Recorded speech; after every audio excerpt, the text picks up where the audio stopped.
tous ceux et celles qui sont attachés au rituel du halal, il serait intéressant de connaître le sens derrière cet attachement. Euh, Est-ce une manière de s'identifier, comme lorsqu'on s'identifie à une marque telle que Chanel, Dior, Adidas ou Nike, ou est-ce tout simplement une technique, une manière de sacrifier la bête avant de la consommer? Le Créateur nous a permis de consommer la bête, non la volaille. Euh, Ce même Créateur leur a offert la liberté, l'espace pour gambader, la lumière du jour, le ciel, le soleil.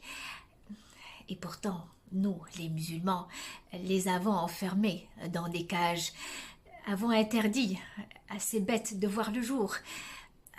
Elles ne sortent jamais. Elles vivent de lumière artificielle. Et nous appelons ça de la consommation de la viande halal.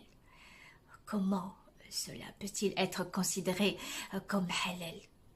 Êtes-vous au courant de ce que vous mangez? Êtes-vous au courant que cette viande qui vous nourrit, euh, qui vous a été offerte par le Créateur, vous la maltraitez indignement?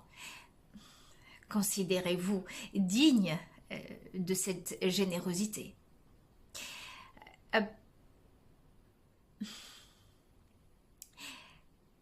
Est-ce que ce que je vous dis, ça vous parle? Est-ce que c'est quelque chose qui vous importe ou pas?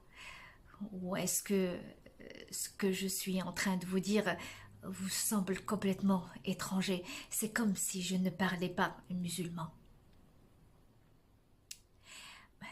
Qu'en est-il des apostats? Je vous pose la même question. Votre apostasie vous a-t-elle libéré de cette conscience vis-à-vis des animaux, cette conscience, cette responsabilité, je dirais plutôt?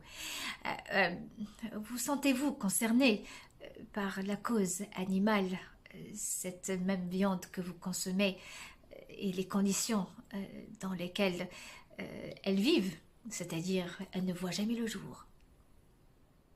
Voyez-vous, si vous êtes indifférent à cette dimension de la vie des animaux, euh, vous partagez quelque chose de commun avec les musulmans, Euh, c'est-à-dire l'indifférence face à la cause animale. Euh,